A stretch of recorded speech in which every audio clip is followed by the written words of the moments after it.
Before I was diagnosed with ADHD and ASD, I often wondered why certain things were challenging for me and why I thought so differently from others. What the heck is going on with my brain? Do you ever have similar thoughts? Maybe you're watching this video wondering, do I have ADHD or ASD? So I can't diagnose you, but I can share with you 5 common signs you might have ADHD and ASD based on my own research and experiences. The first symptom I want to talk about is complex attention issues. For those of us with ADHD, we often find it hard to stay focused. We are also quickly sidetracked by things around us and frequently drift into daydreams.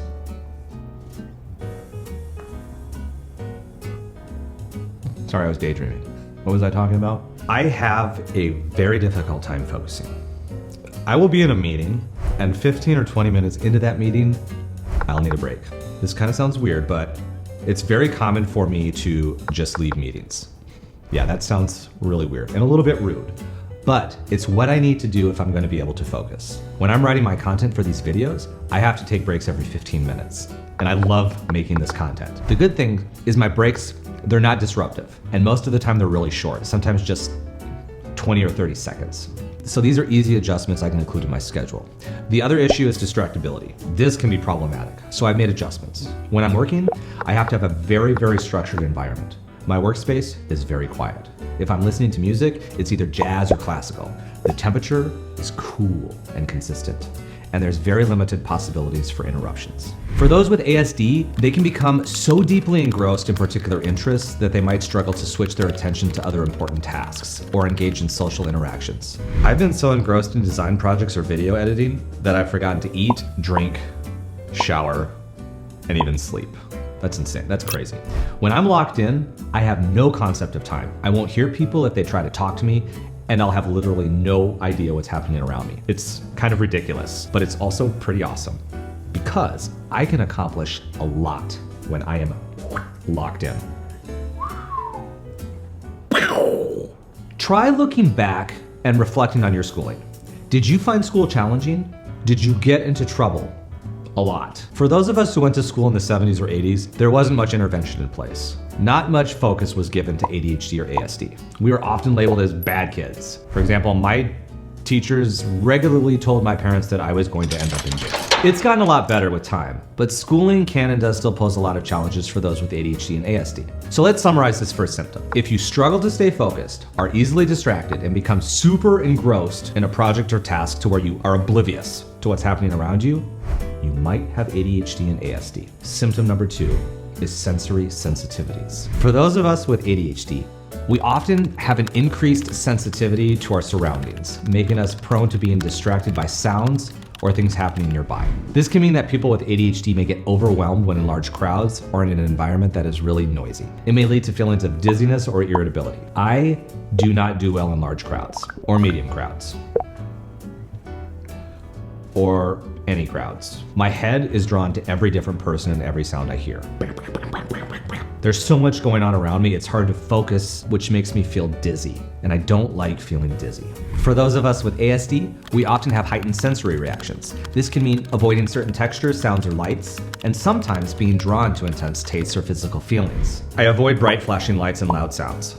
Those will make my brain hurt. Car horns, whistles, those kinds of sounds make my head want to explode.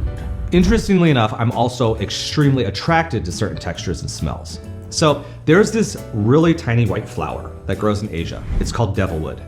And every time I smell it, I feel mesmerized. It's so intoxicating. I'll be on a walk with Debbie and we'll pass the devilwood and I can feel it. I can feel it, I can sense it from a distance. I know it's coming. And as I approach it, it starts building. It's flowing in my body. It starts to take over my brain. And then when I get right where the devilwood is, I just have to stop there. I stop there and I smell. And yeah, people when they walk by, they look. They're like, what's going on over there? What's this guy doing? Because I'm standing in front of a flower, breathing very deeply and loudly. The smell is so good. If you have a chance to get a hold of some devilwood, you gotta get it. It is the best floral scents you will ever smell. I'm sure there's a lot of fragrances that use it. If not, I just gave you the secret to fragrance success. Devilwood is not sponsoring this video. This is coming from the heart. I'm also really addicted to my needle cubes. I carry one of those with me when I'm out and about, just in case I need a little help resettling. Whenever I go to get my hair cut, I've always got my needle cube. Okay, so let's summarize the second symptom.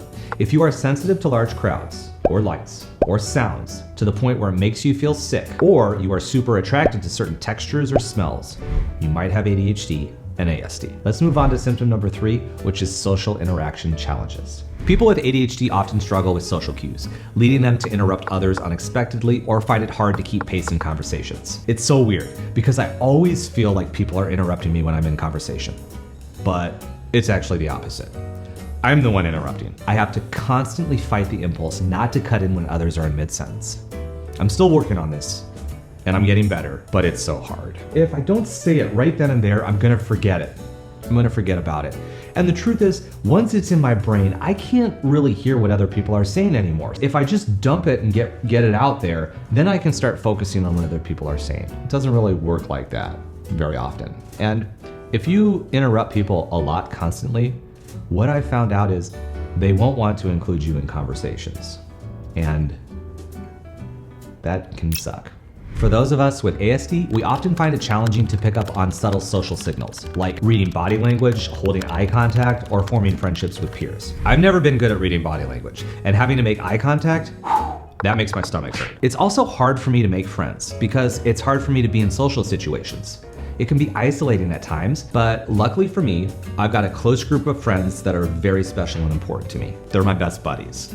But those relationships took a decade or more to develop. To summarize this symptom, if you struggle with social cues, interrupt others frequently, have a difficult time with body language and making eye contact, and have a hard time making friends, you might have ADHD and ASD. The fourth symptom I want to introduce is issues with emotional regulation. People with ADHD tend to get frustrated easily, show impatience, experience mood changes, and might struggle to control their reactions to emotional situations. Being patient is so hard for me. My body will start twitching and shaking when I have to be patient.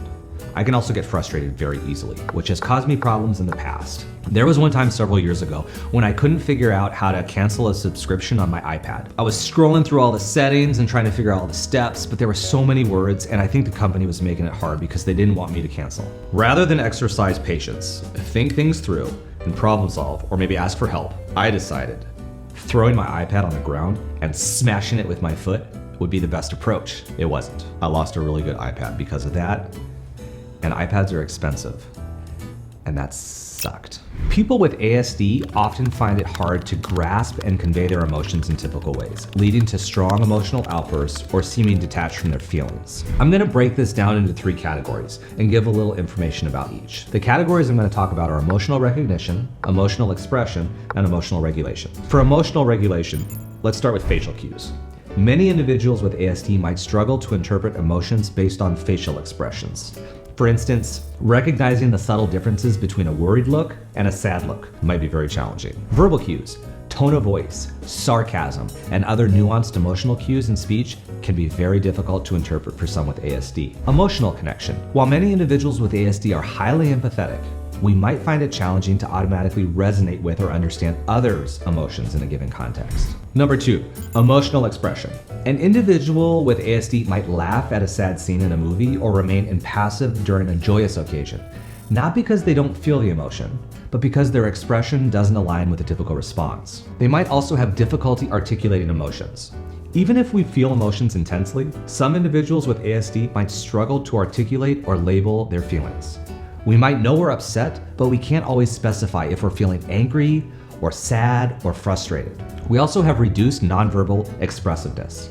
The natural nonverbal cues that typically accompany emotions like facial expression, body languages, or tone of voice might be muted or different from expected norms. The third, emotional regulation. We have intense reactions. Situations that deviate from an individual's expectations, routines, or comfort levels can lead to strong emotional reactions. For example, an unexpected change in a school schedule could trigger an immense emotional outburst. If I'm walking to a place and I'm taking my typical route, and I have to deviate from that route for whatever reason, it might not lead to a strong emotional outburst, but it could lead to a panic attack, which I guess could be a strong emotional outburst. I will just go home and have to go to the bathroom. Diarrhea sucks. People with ASD can struggle with emotional escalation. So once an emotion is felt, especially negative emotions, individuals with ASD might have difficulty calming down or might escalate rapidly. The duration of our emotional state might also be prolonged compared to neurotypical individuals. We also want to seek comfort. To cope with overwhelming emotions, individuals with ASD might resort to self-soothing behaviors, which can include stimming, seeking specific textures or objects, or isolating themselves from the triggering environment. To summarize this symptom, if you struggle with emotional regulation, emotional recognition, and emotional expression, you might have ADHD and ASD. The final symptom I want to discuss in this video is rigid behaviors and resistance to change. People with ADHD often act on impulse, making quick decisions without thinking about the possible outcomes. For instance, we might impulsively spend money on an item we can't afford. Maybe we'll blurt out an answer in class without being called upon, or decide to go on a road trip without making any preparations. This spontaneity can sometimes lead to unforeseen challenges, like financial strain, misunderstandings, or being ill-prepared for a situation. Also, they can make for really great stories, sometimes embarrassing stories. People with ASD often prefer set routines and can find it very hard to adjust to changes, sometimes showing repetitive actions or habits. For me, I really struggle when appointments or meetings are delayed or canceled. I also have a tough time going from point A to point B if my preferred route is obstructed. This one is a little bit weird, but I can eat the same meal 2 or 3 weeks straight. I really got involved with a sweet and sour pork dish from a Thai restaurant near our house. Really involved. My wife, Debbie, would order different meals for dinner, or she would cook different meals for dinner. And I would have sweet and sour pork from that Thai restaurant. I did that for 12 days. I ate the same dish for dinner for 12 days. And you wanna know the truth? Every day, I loved it. I loved it just as much on the 6th day as I did the 7th, and the 8th, and the 9th, and the 10th. It's weird now, but I'm starting to feel like I want sweet and sour pork again. I don't know if Debbie's even gonna wanna smell it at this point. Oh, Debbie, I'm so sorry. I might have to go on another binge of sweet and sour pork. In understanding the diverse manifestations of ADHD and ASD, we delve into a spectrum of behaviors and experiences that, while unique to each individual, often intersect and overlap. From the impulsivity and rapid decision-making observed in ADHD to the deep-seated need for consistency seen in ASD, these symptoms highlight the significance of empathy, understanding, and tailored support. Recognizing these traits not only helps us provide more effective support to those affected, but also broadens our perspective on the vast complexities of human cognition and emotion. As we continue to learn and adapt, we create environments where every individual's potential can be fully realized. What symptoms are you working through right now? Share in the comments below. Emotional recognition, emotional expression, emotional regulation, emotional recognition, emotional expression. Emotional regulation, emotional recognition. Oh, gross. That's gross.